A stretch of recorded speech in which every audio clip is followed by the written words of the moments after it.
Well, before I started applying breathing normalization method, I had, to me, kind of severe asthma in the sense that I didn't have the type of asthma that I would wake up in the middle of the night with asthma attacks, but my asthma was induced by multiple things. So I had very severe allergies, really severe sinus trouble, and anything that I was allergic to would trigger an asthma attack. So it used to be where it would trigger, would trigger the sinuses, and then it developed into triggering, coughing and asthma.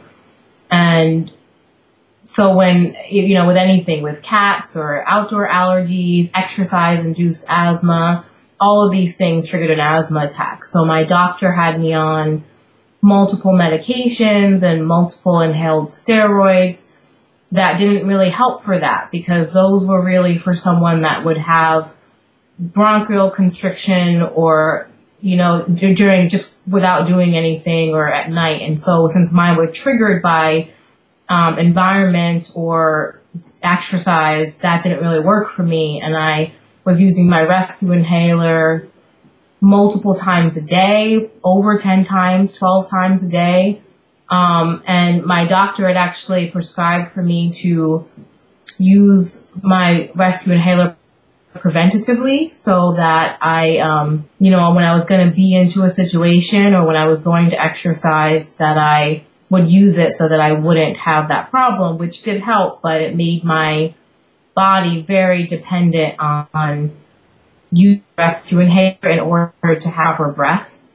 So I just became very dependent on that, and I couldn't even take a quick jaunt from my house to the car and back without needing to use a rescue inhaler. It would just flare up, and I would just get, I would sweat, I would just have trouble breathing immediately, and I would have to take time or use my rescue inhaler in order to get that back. And after applying breathing normalization, within a very short period of time, a couple of weeks, my body no longer created these symptoms and these reactions. And in conversations with my doctor, he said, if you don't need to use the rescue inhaler, obviously don't use it. So I was able to reduce the use of the rescue inhaler preventatively, since I didn't feel like I really needed it, and I never went back. I never had to use it again. And then in further, conversations with him, I no longer needed any of the medications that weren't working anyway. So I was able to completely wean myself off of all of those asthma medications in order, just by applying the breathing normalization method. And then as far as my allergies were concerned, they were greatly reduced as well, since my body wasn't really creating those symptoms anymore, and I wasn't having such strong reactions to, the environment and athletic-induced asthma and those types of things anymore.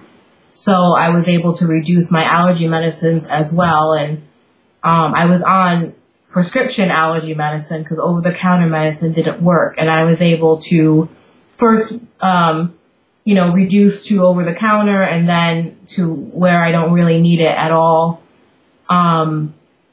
When I'm immersed in very serious, lots of allergens at once, I may have very small reactions, but it's nothing like it was before. It would escalate into really severe illness, and to the point where I couldn't even go outside. I actually lost an apartment because of my allergies, because part of the stipulation was I needed to do yard work, mow the lawn and things of that nature, and I couldn't do it. I couldn't be outside, and I was actually told by my doctor not to go outside, not to be outside in the spring and summer, and just stay inside as much as possible, because my allergies were so bad, and I would just go into a complete illness where I literally would be in bed for like a week, and I would just be really, sick with coughing and asthma, and just it would develop past a typical, stuffy nose allergy. It would develop into full-blown illness for me.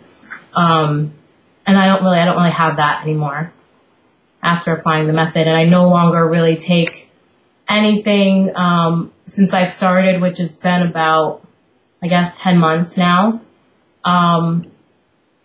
I think there's only been one time where, the season got really, really bad where I just, felt the need to take something, but most times I don't need to take anything. I don't have any reactions. I'm able to be outside. I'm able to enjoy doing things I want to do. I'm able to exercise without a problem, without worrying about my breathing. And I guess for me, the most important thing that I've gotten out of breathing normalization is having a positive, healthy relationship with my breathing and not being afraid of my breathing anymore. I feared my breathing before. Like, I feared being into a situation that would make me go into a suffocation attack. And now I don't have that fear anymore. And there's a sense of freedom that goes with learning the method of knowing that you know how to deal with anything that may come up. You know how to adjust that with the method, and you have a positive relationship with your breathing because you just become very aware and it becomes second nature, and you don't even have to really think about it. You just do it automatically, and that freedom has been the best thing for me.